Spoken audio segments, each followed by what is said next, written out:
Do you believe people can really change? Or do they just get better at hiding things? At my sister Emily's baby shower, my mother leaned in so close I could feel the warning in her breath more than I heard the words, and she said not to bring up my personal stuff because this day was about Emily. And I nodded because that is what I have done my entire life in this family, where keeping the peace is treated like a virtue even when the price tag is my silence. Yet inside I felt that old heat rise, that familiar mix of swallowed words and a tight smile. Because being told to shrink when I already feel invisible has a way of turning into something sharp I keep in my pocket for later, something I take out when the moment finally arrives, and the people who like order more than honesty have to choose which one they love more. I smiled at Mom and said I would be good, and I meant it the way a person means it when they have learned to outweigh other people's confidence, because sometimes being good is not the same as staying quiet, and sometimes being good means letting someone tell the truth they begged you to bury, and I had promised myself that if there was even a sliver of a chance today for the people who like to manage me to manage themselves instead, I would let it happen, and I would not step in to tidy the mess for them like I always do.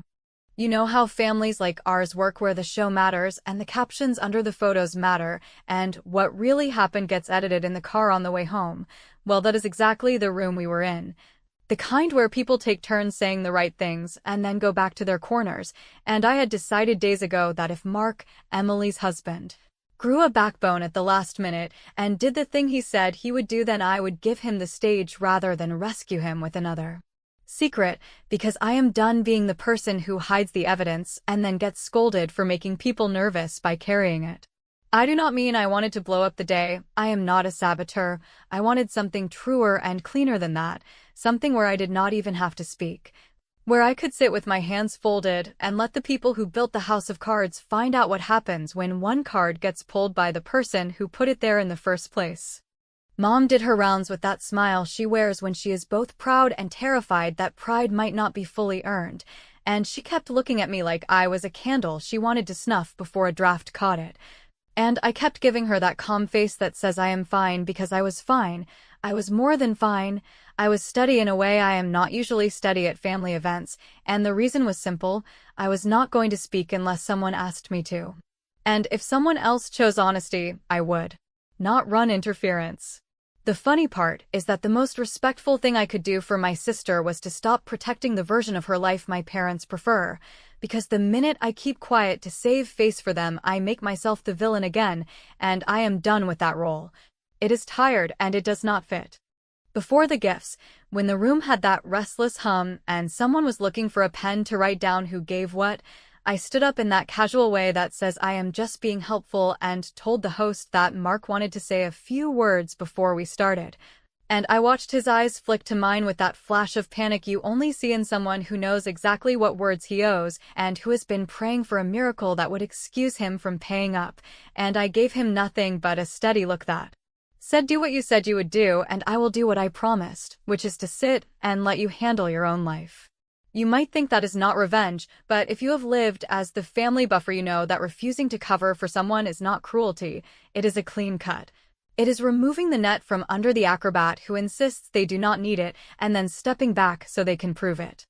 Mom hissed my name and asked what I was doing, and I said I was helping keep it about Emily, because keeping it about Emily means letting her marriage be real and not a presentation deck, and she did not like that answer because it sounded polite, but it did not bend. And I am sure on another day she would have taken me aside and turned it into a lecture about timing and tone. But today the room was already turning toward Mark, who had cleared his throat and placed both hands on the back of a chair, like he needed to hold on to something sturdy, and in that small gap between pretending and speaking I felt something in me unlock. Not rage, not pettiness, just a steady refusal to carry what does not belong to me anymore. Here is the part one will admit, even though it does not make me look saintly. When I sat back down, I slid my phone across the table to my aunt with the voice recorder open and the volume up, because I knew if he tried to reverse the story later the record would not care, and that little move, that tiny refusal to let the truth evaporate once the plates were stacked and the decorations were boxed up, that was my first quiet payback. Not a shout, not a scene, just accountability with a battery life. And when Mark looked at Emily and then at me and then at the cluster of our family waiting for the usual speech about love and gratitude, he cleared his throat again and said there was something important he needed to say before we opened anything. And I folded my hands, kept my face neutral, and thought, good, finally, go on and say it. When Mark finally opened his mouth and said he needed to speak before the gifts, I felt that old instinct to jump in and soften the landing kick up like a reflex I had trained since childhood. But I kept my hands flat on my knees, and I reminded myself that he had asked me last month to keep one particular secret, and that the price of my silence back then had been another round of my mother praising Emily's judgment while using mine as a cautionary tale. So I let the silence thicken and I watched him choose his words the way a man chooses a door in a hallway he already knows leads to the same room, and he said he had messed up with money, that he had slipped back into betting after promising Emily he was done, that he had covered a loss by moving some of the diaper fund contributions out of the registry account with the plan to put it back before today, and that the plan had not exactly worked out because losses do not obey calendars. And he wanted to apologize to everyone who had contributed, and especially to Emily, and he said he was telling us now because he did not want to start parenthood with a lie on the books. The room did that thing rooms do when people hear the truth and look for a softer version to believe, and Mom reached for the kind of sentence she uses like a broom, something about how these things are private and family matters should stay in the family. And I watched Emily press her lips together the way she does when she is trying so hard to be gracious that she forgets she is also allowed to be angry, and for a moment I almost stood up to take the hit, to say I would help fix it, to offer to front the difference and keep the day unspoiled, because I have been trained to sacrifice my own boundary to keep the picture straight. But then I remembered the night Mark called me from a parking lot with that shaky voice and asked me to spot him until payday, since he had moved money out of the group gift pool and just needed a few days. And I remembered telling him that borrowing from me was not the problem, but stealing from the fund was, and I remembered him asking me not to tell Emily,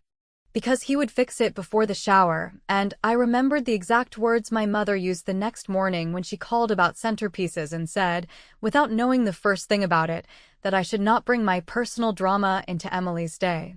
So I stayed in my chair and I let the truth do its job, and when Mark finished with a string of words about accountability and love and privacy, the kind of words that sound responsible if you do not look directly at them, I raised my hand in that small polite way that still makes my mother flinch, and I said that since the registry had a fund component and some people might have used it expecting the money to go straight to Emily, it would be safest if today's cards and gift cards and any cash envelopes went directly into a box that Emily alone would control, and that I would sit with her at the end and make a list of who gave what so we could send thank you notes and, more importantly, so no one had to wonder where their contribution went. And I said it lightly, without heat, because the point was not to humiliate him. The point was to take the steering wheel away from the person who kept driving into the same ditch. Mom tried to cut me off with a reminder that we do not make scenes and that everything was already handled, but the host, who is Emily's closest friend and who has seen enough of our family dynamics to know a lifeline when it is thrown,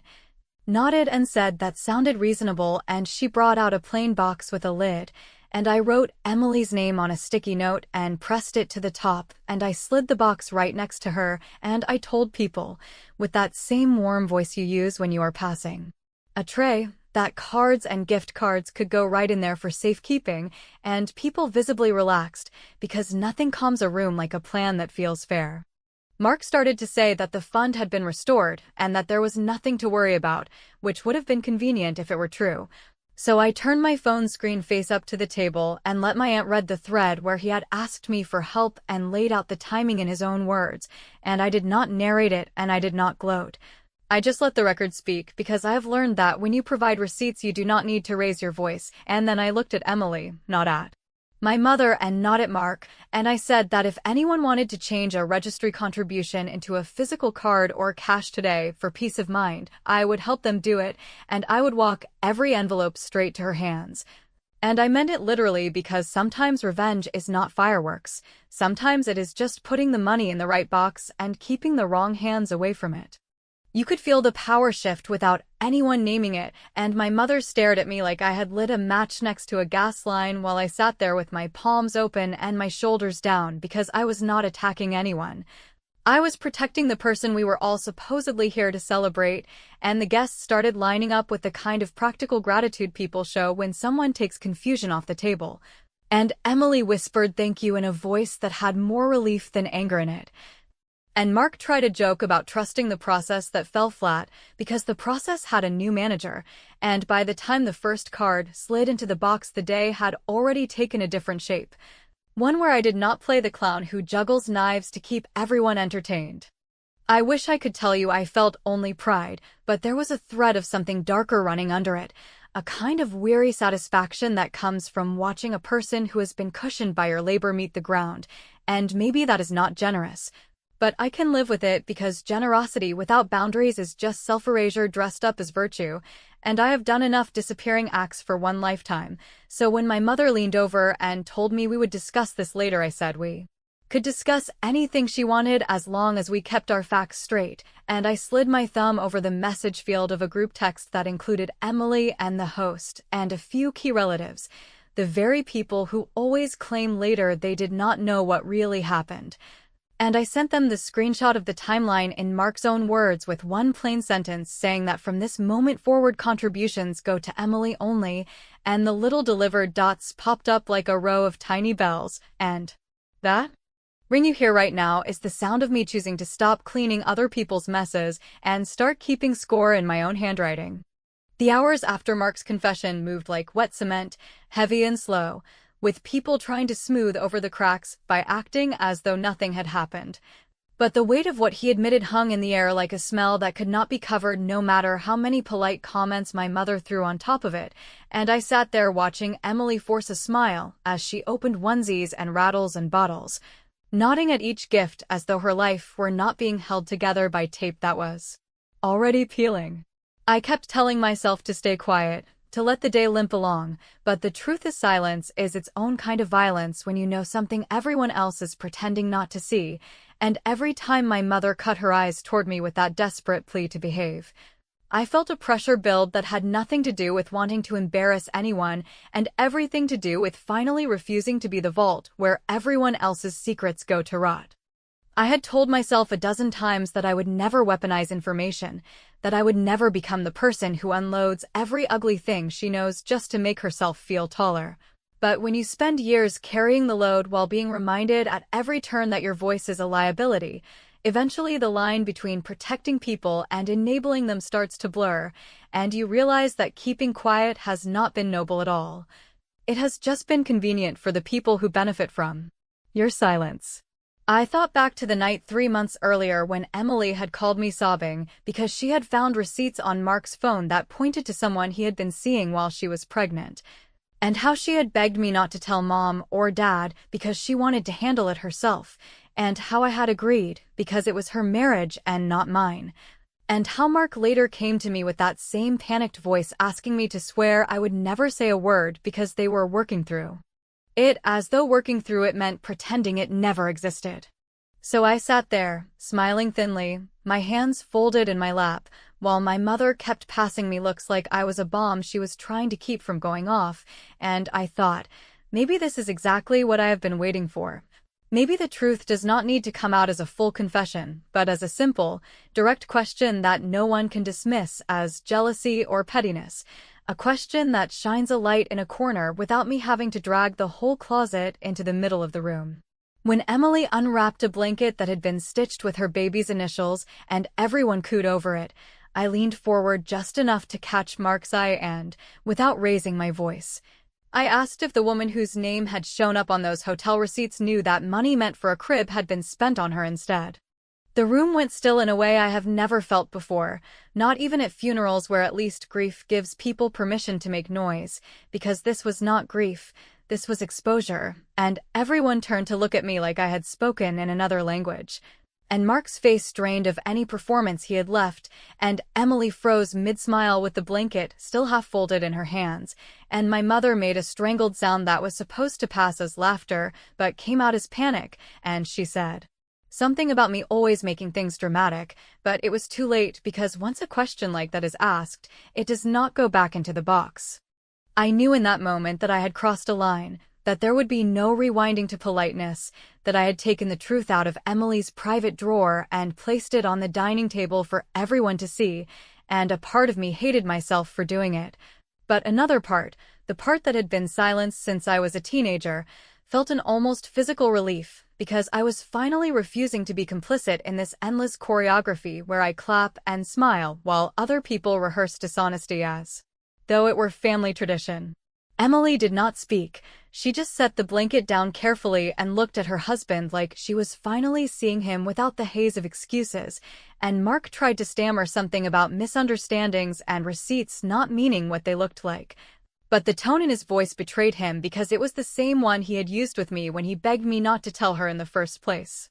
My aunt coughed to break the silence, someone else shifted uncomfortably in their chair, and for the first time in years I felt like I had tipped the balance of power in the room. Not by screaming or accusing, but by asking a question so specific it could not be brushed off, a question that said, "I know more than you think I know, and I am not afraid to put it on the table." My mother hissed my name again with that desperate urgency of someone watching her family portrait burst into flames, but I just sat back, folded my arms, and let the silence settle. Because sometimes silence after a question is louder than any rant could ever be, and I knew we had just crossed from pretending into reckoning, and there would be no way back no matter how many times my mother tried to reframe it later as me making a scene. What I did not know yet, what none of us knew, was how Emily would react once she found her voice, and whether she would see me as the sister who betrayed her privacy or the sister who refused to let her drown alone. But in that moment the room was split down the middle, and the sound of wrapping paper being crumpled in someone's nervous hands was the only proof that time was still moving forward. The moment the question left my mouth, the atmosphere in that room shifted from uneasy celebration to something far heavier, and though a few people tried to go back to the rhythm of unwrapping gifts and politely laughing at baby-themed jokes, the words I had spoken sat on the table like an unwelcome guest no one knew how to escort out, because everyone understood exactly what I was referring to even if they had not heard the full story before, and the silence that followed became a test of who could keep pretending the longest. Emily's hands trembled slightly as she set the blanket aside, her eyes fixed on her husband with the kind of look you give when you already know the answer but want to hear it out loud anyway. And Mark began fumbling with excuses that sounded more like a rehearsal than a confession, talking about work expenses and clerical errors, but his tone betrayed him in the same way it always had, full of the half-apologies of someone who thinks charm is stronger than truth. My mother jumped in almost immediately, trying to douse the fire with that brittle smile of hers, insisting that we were here to celebrate new life and joy and that family matters should remain within family walls. But the problem was that she forgot those walls were no longer soundproof once I asked that question, because the people sitting in that room were not outsiders, they were witnesses, and once witnesses know what they know, pretending becomes a form of complicity. I could see the panic in her eyes as she glanced from one guest to another, terrified of what story would spread once the shower ended, and in that moment I recognized something I had never quite admitted before. That my mother's obsession with keeping control had never really been about protecting us. It had always been about protecting her own image, and if that meant sacrificing my credibility or Emily's dignity, she would do it without hesitation.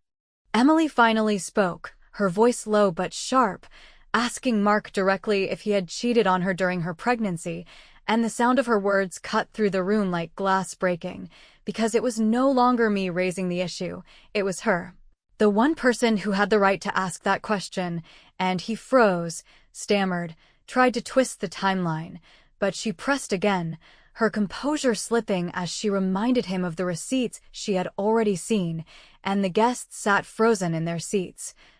Too polite to leave and too uncomfortable to stay, shifting their weight like people trying to decide whether witnessing truth was more dangerous than pretending to be oblivious.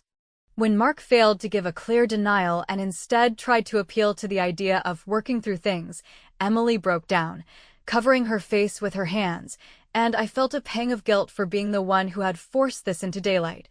But at the same time I knew that the secrecy was what had been keeping her trapped, because secrets rot from the inside, and if exposing them made me the villain, I was prepared to carry that label if it meant she could stop carrying shame that was never hers to begin with. My mother turned on me with a glare so sharp I could feel it in my chest, whispering that I had destroyed the shower and embarrassed the family, and I told her quietly but firmly that what embarrassed the family was not me asking questions. It was the behavior we all kept covering up, and she had no answer for that because deep down she knew it was true. The guests began packing up their gifts faster than they normally would, murmuring apologies to Emily and offering quick hugs, and I could see my mother's horror deepen as she realized the story was no longer containable. That by tonight cousins and neighbors would hear some version of what had happened, and for once it would not be me painted as the unstable one, because Mark's silence and Emily's tears had spoken louder than any of my words. I leaned back in my chair, exhausted but oddly calm, realizing that revenge did not always have to be some grand spectacle. Sometimes it was just letting people's own actions speak louder than your silence. And in that moment, I knew the cracks in this family's carefully maintained facade were not going to be patched with another round of forced smiles or photo albums. When Emily finally stood up and walked out of the room without saying a word, Mark tried to follow her, but I stepped into his path and told him plainly that if he wanted to talk to her, he should start by telling the truth without hiding behind half-statements. And I said it in a voice steady enough that he froze, because for the first time he understood I was not going to play referee or buffer anymore. My mother hissed at me again, trying to pull me back into my seat, but I shook off her hand and told her that if she wanted to keep managing disasters, she could do it without me, because I was done cleaning up after lies I never told. As I watched Emily disappear into the hallway with her friend following close behind, I felt a mix of dread and relief, knowing that the fallout from today would not be small, that there would be phone calls, arguments, accusations, and endless attempts to rewrite what had happened, but also knowing that something irreversible had just taken place, because once the cracks in a wall are visible, no one can ever look at it again and pretend it is solid. I did not know yet how far the collapse would go, or what Emily would choose to do with the truth now that it was out in the open. But I knew that for the first time in my life I had not been silenced into compliance. And while the cost of that choice was already mounting, the quiet satisfaction of finally shifting the balance was worth every piece of fallout still to come. I found Emily in the hallway with her friend rubbing her shoulder, and I could see that familiar look of someone trying to hold everything together with willpower alone, so I told her I was not here to tell her what to do or to make today worse. I was here to make sure whatever she chose had a spine under it, and I took a breath and said that none of this had to be decided in one afternoon, but some things could be secured in one afternoon if we moved before the denial machine started humming. And I slid a plain folder into her hands, because when Mark called me weeks ago I had a feeling he would not keep his promise, so I had written out a one-page acknowledgement in simple language that even panic could not twist. A statement saying he had moved money from the fund without permission, that every contribution from this event belonged to Emily exclusively, and that he would have no access to any account for the baby or for the gifts. And I told her that if she still wanted to work on the marriage later, this would not stop her, it would only make sure she was walking forward with her eyes open and her hands on the wheel. Emily looked at the page like it might burn her, and then she looked at me and asked if this was revenge, and I told her revenge would be sending the audio and the screenshots to every person in that room and to his mother for good measure, while this was protection. And that if he signed it, she would have witnesses and leverage, and if he refused, she would have clarity and a record, and either way she would not be the one begging for honesty without a single tool in her hand. We went back into the room together, because I wanted the story that would be told later to start with the truth right away, and I asked for the room's attention without raising my voice, saying there was a simple housekeeping step before gifts were opened. A protection for Emily so no one had to wonder where their contributions went, and I placed the page on the table and asked 2 relatives to witness, one from each side, because I was done with circular arguments where everything dissolves into he said and she said, and people shifted in their chairs with that alert focus you only see when the game changes from talk to paper. My mother tried to stop me with a hand on my arm and a speech about family business and privacy, but I said privacy had already been broken when money was moved without permission and when hotel receipts left a trail nobody planned for. And if we were being honest about starting fresh, then we could be honest on paper, and I turned to Mark and told him the choice was simple. Sign the acknowledgement that he had moved the money and that all shower funds belonged to his wife alone, or decline to sign and watch me send a group message with the audio, the screenshots, and a short note to the contributors saying we would need alternate arrangements because the fund had been compromised. He tried jokes, he tried outrage, he tried pity. He even tried the speech about making things harder than they needed to be, but what he did not try was a clean denial. And while he was throwing words at the wall, I unlocked my phone, opened the voice memo that had captured his confession, and I set the screen down where everyone could see the timestamp, and I said that no one here wanted a public circus, least of all me, so this was the quiet option, and if he cared about the baby at all, he would sign and let Emily have full control of what the community had given in good faith, and for once the room did not look to my mother to decide what happened next. They looked at Emily, who stood there without crying now, just tired and clear, and she said she wanted it signed. He picked up the pen with the defiance of a man who plans to undo what he is doing the first chance he gets, so I added the line I had saved for last, the one I knew would cut off the usual exit.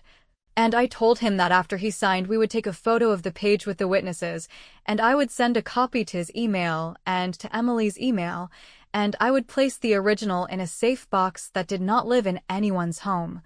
And he paused because he heard what I was really saying, that the paper would exist in more than one place and under more than one name, which meant no amount of charming phone calls later would make it disappear, and he signed with a scowl that will probably become a story about me someday. But I can live with being the villain if the villain kept the baby's college money and the shower gifts out of a hole in the ground.